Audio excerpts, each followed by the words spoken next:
The woman who couldn't give life, doctor. Ilara Venn walked slowly through the silent corridor of Research Station E9, floating above a cold, dead moon. Outside the giant glass windows, stars blinked like distant eyes. Inside, only the soft hum of machines and the faint echo of her boots kept her company. Ilara was alone, not just here, but inside too. She had everything a brilliant scientist could dream of. She was a lead xenobiologist, respected across human colonies. She had awards, fame, even her own lab. But there was one thing she couldn't have: a child. No, doctor could explain why. Her body was healthy, her genes were strong, but something deep inside her, something unspoken, refused to create life. Some said it was stress. Others whispered cruel things. Maybe she was never meant to be a mother. She stopped near a large glass tank where alien samples floated in blue light. Her reflection stared back. Sharp eyes, silver-streaked hair tied tight, a face that forgot how to smile. But behind those eyes was an old ache. She once dreamed of holding a child, feeling its warmth, hearing it laugh. Now even those dreams had grown quiet. Until today. As she checked the data log, something unusual flashed on her screen. Incoming biological signal detected. Sector 44B. Unknown origin. Ilara frowned. That sector was deep space, uninhabited, no known life. Yet the signal kept pulsing, soft and rhythmic, almost like a heartbeat. She activated the long-range scanner and zoomed in. Among the rocks and debris, something moved. Not naturally, it was breathing. Computer, run analysis, she said. Organic, partially mechanical. No match in database. Her eyes narrowed. This was something new. Something never seen before. Her heart beat faster. Prepare drone retrieval.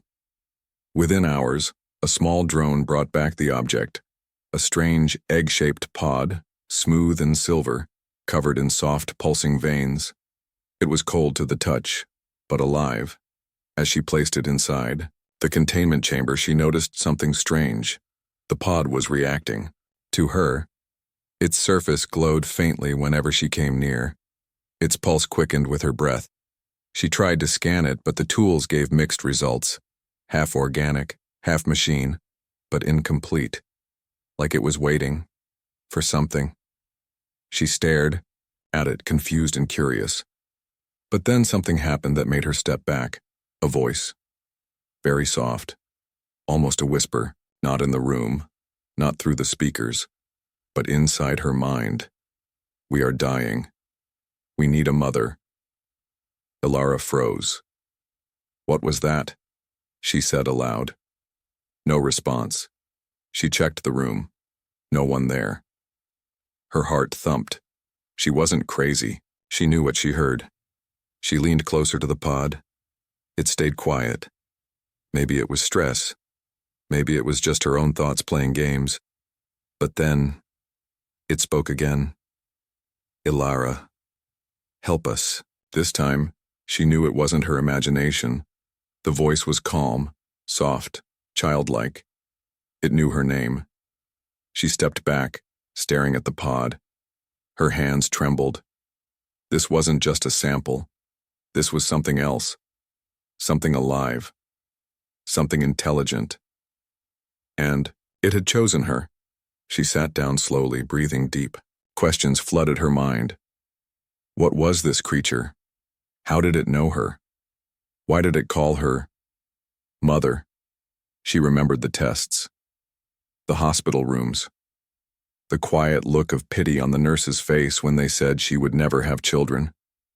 She had buried those feelings under science work, silence, but now, this pod had awakened something, not just curiosity, hope. For the first time in years, she felt it. That soft, fragile spark. She looked at the pod again. It pulsed gently, like it was sleeping, like it trusted her. I don't know what you are, she whispered, but I think you need me. She stayed there for hours just watching it. The lab lights dimmed. The station went quiet, Outside the window, stars kept blinking as if watching something new begin. Just before she left the lab to rest, the voice returned one last time. Clearer, stronger. "Mother, don't leave us." Ilara stood frozen, her eyes wide. She didn't say anything. She only nodded. Something had changed, and deep in her soul, she knew. This was just the beginning. The alien seed, the pod, sat quietly in the center of Ilara's lab, its soft pulses like a heartbeat, glowing gently in the dim light. It had been 2 days since it spoke her name. 2 days since she heard a voice not from this world whispering inside her mind. She hadn't told anyone, not the council, not the station commander, not even her assistant AI, Sora. This was hers, now. Something deep inside told her it had to stay hidden. In her private notes, she didn't call it Specimen X or Unknown Life Form. She called it the Seed. Day 3. Ilara sat near the chamber again, not touching the controls. She just watched. Sometimes it glowed brighter when she entered. Sometimes it dimmed when she stepped away. And sometimes it whispered. Never full words, only fragments. Protect. Cold. Alone. It sounded scared, young, like a child who had lost everything. But the strangest part, it calmed when she spoke back. "What are you?" she whispered one night, sitting beside the pod. "Where did you come from?" Silence. Then slowly an image formed in her mind. Not words, not sound. A picture. A vast silver forest under a red sky. Tall towers. Lights like fireflies. Then fire, shadows, screams, and everything turned black. She gasped, her hands shaking. "You were destroyed." The pod glowed once. "Confirmation. Your people. They're gone." A pause. Then a soft pulse. "Yes." Ilara felt a cold weight in her chest. This wasn't just a lost species.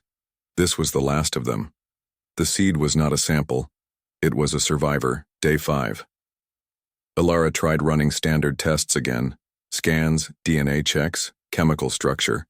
Every result came back half complete. Her machine struggled to understand the seed. Its cells were both organic and synthetic, its brain activity half telepathic. But what shocked her most, it had no heartbeat, no lungs, no physical signs of life. And yet, it was alive. Later that night, she noticed something even more impossible. Her own heartbeat began to match the rhythm of the seed's glow. At first she thought it was stress, a trick of the mind. But every time she left the lab, her heart slowed.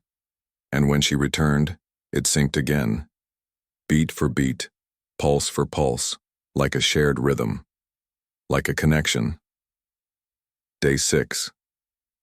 That morning, her assistant AI finally spoke up. "Dr. Venn," Sora's calm voice said, "why have you not reported specimen activity to the central lab?" "Because I'm not ready," she replied, eyes still fixed on the pod. "This may be a violation of protocol." "Maybe," she said quietly. "Or maybe it's a matter of survival. Not just theirs, but ours." Sora paused. "Explain."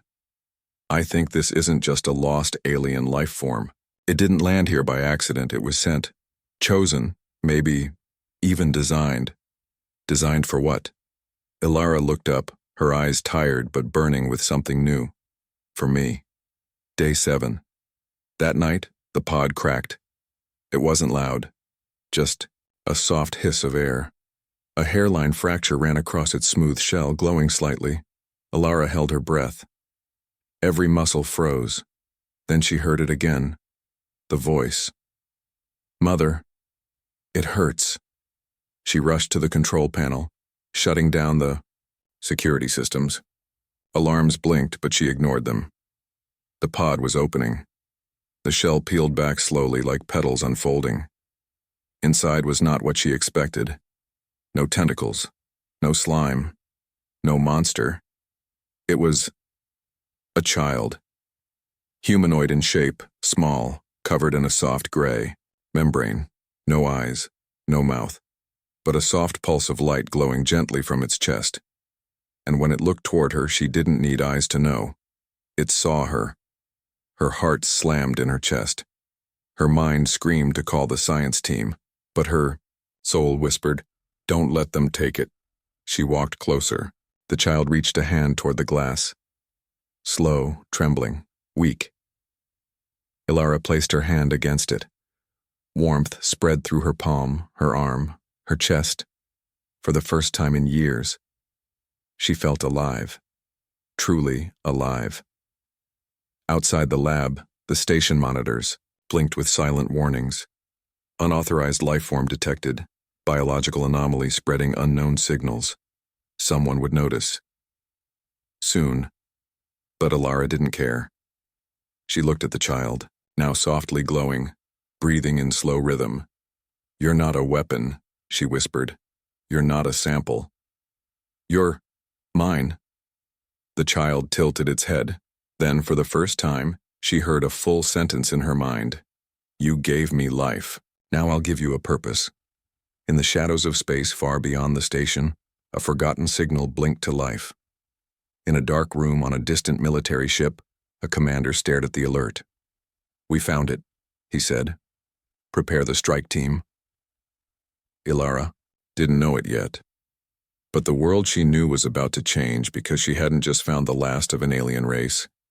She had become the mother of its future. The hunt begins. The lights in Ilara's private lab flickered for a moment. Then they went still.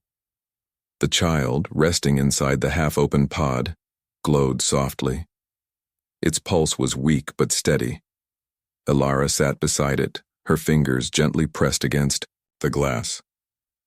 She didn't sleep anymore. Not fully. Not since the pod had opened. She couldn't stop watching it. But now something was wrong. The warmth between them, that invisible connection, felt colder. And outside the lab, something else stirred, elsewhere.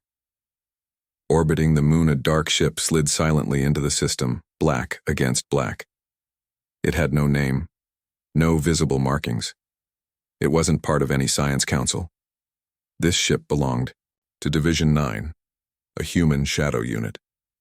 They didn't study alien life. They contained it, destroyed it. On board, Commander Ashen sat in his dark control room. His face was blank, his eyes sharp. "We've tracked her," said the officer beside him. "Dr. Ilara Venn, she has the object. It's awake." "And the signal?" Ashen asked. "Confirmed. The seed is alive, and it's broadcasting." Ashen stared at the screen. He had seen things like this before, strange life forms with strange powers. Every time humanity had made one choice: destroy first, study later, prepare the breach team, he said coldly. "We move in 30 minutes. Station E9. Ilara's AI assistant, Sora, had been quiet all morning. Then, it spoke. "Dr. Venn, unauthorized ship detected in lunar orbit. No transponder, no contact request." Ilara's eyes widened. She stood up. "Show me visual." A cold black ship hovered outside their sector. No movement, no lights. But Ilara knew. They had come for the child. "Seal the lab," she ordered. "Station. Protocol requires override. This life form is under protection. I won't let them take it." She looked at the child again. It shivered slightly, small, trembling. But when their eyes met, or whatever counted as eyes, it shared a message. "They fear me." Ilara nodded. "They always fear what they don't understand." Then the child added softly, "They will kill you to stop me." Ilara froze. "Not kill us. Kill you." 10 minutes later, alarms rang across Station E9. Soldiers in black armor stormed the halls. Division 9 had arrived without warning. Target, Dr. Ilara Venn. She is carrying a Class's entity. Orders, recover or terminate. Ilara ran, not away, deeper into the station. She carried the child, now wrapped gently in a sterile, heat-shielded blanket. It pulsed faintly against her chest. "We need to get to Bay 4, she whispered. "If we can reach the emergency shuttle." Boom. The wall beside her exploded in smoke and sparks. A soldier stepped through the fire, raising a stun rifle. Freeze! Step away from the entity. Alara didn't stop. The child's glow suddenly flashed, and the air around her bent. Time felt slower. The soldier's weapon fell from his hands. He gasped, stunned, then collapsed. Alara looked down. The child was no longer afraid. It was protecting her. Elsewhere on the station, Commander Ashen reviewed the footage from his helmet link. What the hell was that? One soldier asked. Telekinetic shield, said another. Ashen didn't blink. No, not a shield. A bond. The seed is adapting, using her. Sir, should we extract her alive? Ashen narrowed his eyes. Only if necessary. Ilara's. Escape. She reached Bay 4. Alarms screamed. Automated systems locked doors behind her. The emergency shuttle sat cold and waiting. She placed the child gently in the co-pilot seat and activated the launch sequence. As the engines roared to life, another door burst open. Ashen stepped in, weapon raised. His expression showed no fear. Only duty. Don't, Ilara warned. You have no idea what this is. You're right, he said calmly. I don't care. He pulled the trigger, but nothing happened. The weapon melted in his hands, the metal liquefying instantly. Ashen screamed, clutching his burned palm. The child glowed brighter now, brighter than ever. The lights in the hangar exploded. The floor shook. Alara grabbed the controls. Hold on, she whispered.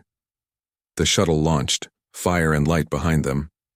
Ashen watched from the wreckage as they vanished into the stars. Somewhere, in deep space, hours passed.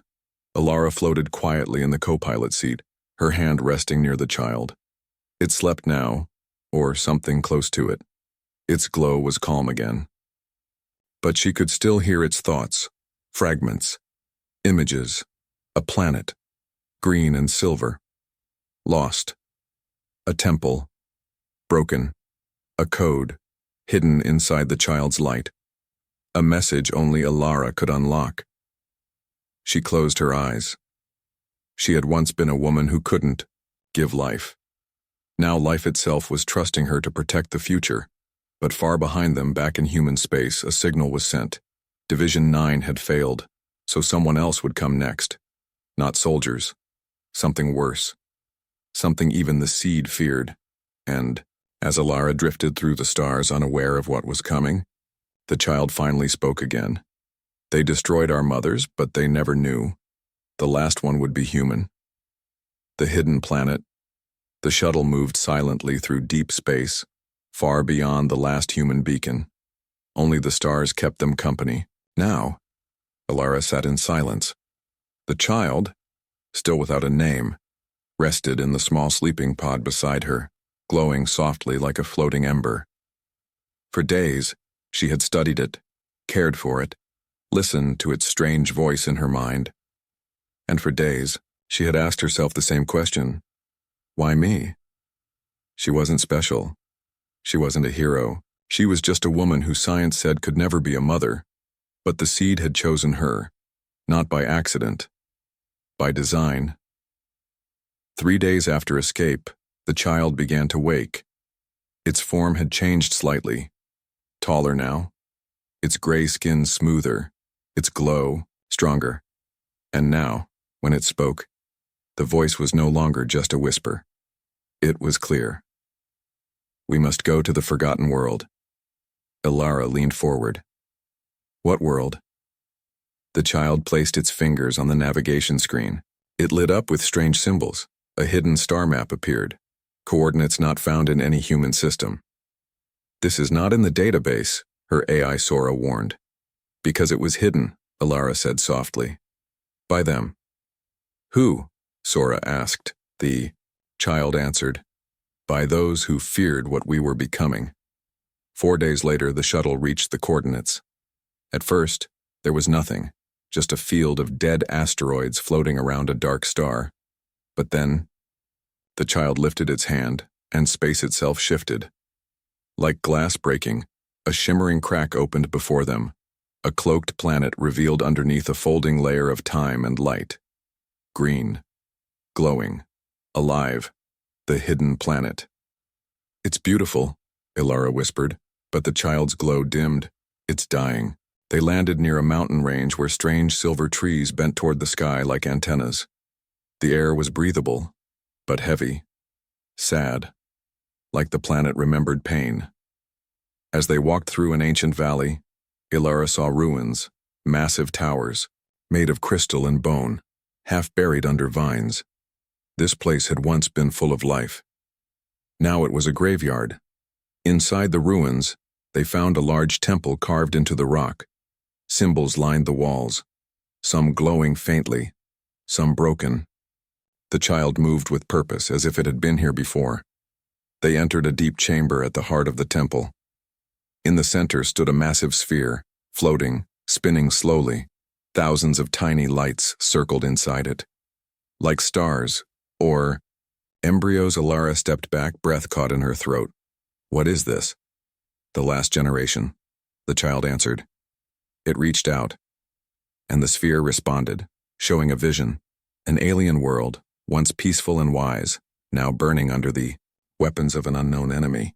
Scientists, elders, and mothers placing their last hopes into this one system, this vault of life, then hiding it, then dying. The vision faded. We were meant to be reborn, the child said. But the vault is broken. Why? Ilara asked. Because it needs more than power, the child said. It needs a mother. The revelation of platform rose from the floor, with a single glass panel in the center. Inside it was a genetic key, half alien, half human. Ilara stepped closer, her hand lit up as she approached. The panel blinked, scanned her blood, accepted her touch. DNA match. Ilara Venn. Sequence recognized. Unlocking. Sora's voice trembled. Dr. Venn, this system was coded to respond to you, to your genetics. She stared, stunned. That's impossible. I was born on Earth. No, the child said gently. You were born for us. The truth, the ancient aliens, before their fall, had seen it coming. They knew their people would not survive the war, so they planted a final seed of hope in humanity. They hid parts of their code in early human DNA, waiting for one person, one woman, whose soul and genes would align with their legacy. A mother who had never given birth, but carried something deeper, the capacity to carry an entire race forward. Ilara felt her knees weaken. It was never about what she couldn't do. It was about who she was meant to become, activation. She placed her hand on the platform. Light poured from the walls. The vault responded. Each tiny embryo inside the sphere glowed, a signal of life. But then, something went wrong. A black symbol appeared on the interface. Foreign virus detected, Sora said. Contamination in vault memory. The child turned sharply. They found us, above the planet. A new ship exited warp space, black and sharp like a blade, not Division 9, something older, something worse. The ones who had destroyed the child's race. They were still watching, and now, they were coming. The warning Ilara looked at the child. Can we protect them? The child's eyes glowed brighter than ever. Yes, but not alone. And then it did something incredible. It placed its hand on Ilara's chest, and light surged between them. Her body shivered, her mind expanded. She wasn't just a caretaker anymore. She was now connected to every child in the vault. She felt their thoughts, their memories, their pain, and their hope. Outside, the sky darkened. The enemy ships were descending, but Ilara no longer felt fear. For the first time in her life, she was full, complete. She turned toward the storm in the sky and whispered, "You can't stop what's already been reborn." The sacrifice code, the sky above the hidden planet had turned black. Not from clouds, but from machines. Enemy ships, silent, sharp, and ancient, hovered like vultures over the ruins. They had no names, no flags, just a single purpose: erase what was left. Deep underground, in the heart of the vault, Ilara stood at the center of a glowing chamber. The alien child beside her now looked older, maybe 7 years in human terms, though time meant something different here. Its glow was steady. Its voice was stronger. It had begun to call itself something. K. The name came from a word in its lost language. K'in, meaning last spark. They're coming, K said. The ones who ended my kind. Ilara's jaw tightened. Can we stop them? K didn't answer immediately. Instead, it raised its hand and pointed to the sphere of light, the vault of unborn lives. They can live, K said, but not unless the code is completed. What code? Ilara asked. K led her to a large platform, stone, ancient, with veins of glowing energy. In the center was a smooth circular space. Empty. Above it, alien glyphs floated in the air, flickering.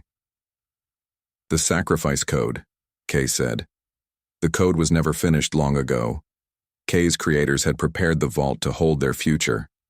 The embryos, the knowledge, the soul of a dying civilization. But there was a missing piece. The final line of genetic memory had to come from one being, a mind unshaped by war, a soul untouched by hate, someone new, someone human. They hid their last chance in us, Ilara whispered, hoping one day we would find it. No, Kay corrected gently, hoping one day you would find it. The price, the platforms. Light flared. Sora's voice echoed from the shuttle's speaker. Dr. Venn, sensors indicate the vault requires neural fusion, full integration of host memory and life pattern. This process is irreversible. Ilara looked at Kay. What does that mean? Kay looked down. You will become part of the vault. Your body will survive, but your life will no longer be only yours. I'll be part of all of them? Kay nodded. You'll be their protector, their guide, their voice, their beginning. The choice outside, the first wave of enemy drones began falling from the sky. They weren't firing yet, just scanning, looking. But Ilara knew the moment the vault activated, they would attack. Her hands trembled. She had escaped death before. She had run from soldiers. She had lived in silence for years. But this was different. This time she had to choose what she was willing to give. She could leave now, take Kay, destroy the vault to keep it from the enemy, or stay and give herself. If I do this, Ilara asked, what happens to me? Kay stepped closer. You will still be you. But more. Ilara looked at the vault, the swirling lights inside, the sphere, thousands of unborn minds sleeping, waiting for a mother, a true mother, not of blood, but of choice. The transformation begins. Ilara stepped onto the platform. She said quietly. Record this, Sora responded. Recording. My name is Ilara Venn. For most of my life, I believed I wasn't enough, not strong enough, not useful enough, not complete. She looked down at Kay. But I understand now. I wasn't meant to give life the way others do. She looked up at the swirling sphere. I was meant to protect it, grow it, guide it. A tear slid down her cheek. This is my choice, not my end. My beginning. She placed her hand on the activation circle. Everything changed. The vault lit, up like a newborn sun. Light shot through the ruins, the mountains, the sky. A pulse of life so bright that it broke the enemy cloaking fields. Their ships flickered, systems scrambled. Inside the chamber, Ilara floated above the platform. Her mind opened. She felt every heartbeat in the sphere, every memory, every cry, every laugh. Not just alien thoughts, human ones too. Memories not from her past, but from her future children. Outside, chaos. The enemy fleet opened fire. Weapons like black lightning tore through the sky. But the vault didn't break. Instead, it defended itself. Dozens of glowing shapes rose into the air. Light-formed guardians, born from Ilara's fusion with the vault. They weren't weapons. They were extensions of her will. Commander Ashen watched from a hidden human relay station. He had followed the signal. He saw the transformation. He saw her become more than human. He whispered into the comms. She did it. His second-in-command asked, "Sir, what now?" Ashen stared at the light forming a shield over the planet. "We don't intervene. Not this time. This is bigger than us." Back in the chamber, Ilara stood again, her feet on the platform but her skin glowing faintly. She was still Ilara. But now, she carried the thoughts of thousands. Kay stood in front of her, eyes wide with peace. "You chose us," Kay said. Ilara smiled, her voice soft, powerful, layered with echoes. "No. I chose all of us." Above the hidden planet, the enemy ships began to retreat, not out of fear, but out of understanding. They had failed. A new guardian had risen, not from their world, not from power, but from choice. Becoming the mother of many, the sky over the hidden planet was no longer dark. It pulsed with light, gentle, golden, alive, reaching out like the soft breath of something newly awakened. Ilara stood in the center of it all, but she was not just Ilara anymore. Her body still moved as before. Her voice still spoke in her own tone. But now, when she closed her eyes, she didn't see darkness. She saw them. Thousands. Tiny thoughts, forming like the first bubbles of life under still water. Laughter without sound. Dreams without language. Shapes of hope floating in the heart of the vault. They weren't just embryos. They were souls. And they were waking. A new presence stood beside her, watching her with quiet awe. "They know you now," Kay said. "They feel you. Everyone. Of them." Ilara didn't reply at first. She couldn't speak, because she wasn't hearing just one voice anymore. She was hearing many, all whispering softly in her mind, like starlight in her blood. Not chaotic, not loud, but connected. For the first time in her life, Ilara was never alone. The first awakening, the vault sphere began to shift. The orbs inside, glowing cells of ancient alien life, started forming tiny silhouettes. Limbs. Movement. Then, eyes. One by one, the children awakened. Not all at once, slowly, gently, as if sensing the safety of a mother's presence before opening themselves to the world. Ilara walked toward the chamber, her footsteps echoing in sacred silence. The first child emerged, small pale blue skin, soft crystal-like hair, and glowing lines across its arms. It looked up at her, confused, scared. Ilara knelt. No words, just a touch. Her hand over its heart. Connection. The child's mind opened. It recognized her. "You were in my dreams," it said. Ilara smiled, her voice trembling. "And you were in mine." Above them, a warning far. Beyond the hidden planet, humanity had received the signal. Ilara's transformation. The vault's awakening. A new life form, born from human DNA, but unlike anything Earth had seen. Some called her a savior. Others called her a threat. Inside a warship orbiting near Jupiter, Admiral Nora Yates watched the footage from Ilara's activation. Her floating body, glowing skin, and the light-born children emerging from the sphere. "What is she?" the junior officer asked. "We don't know," Yates replied, eyes fixed. "But she's not just human anymore." "Orders, ma'am." A long pause. Then, "Assemble the council.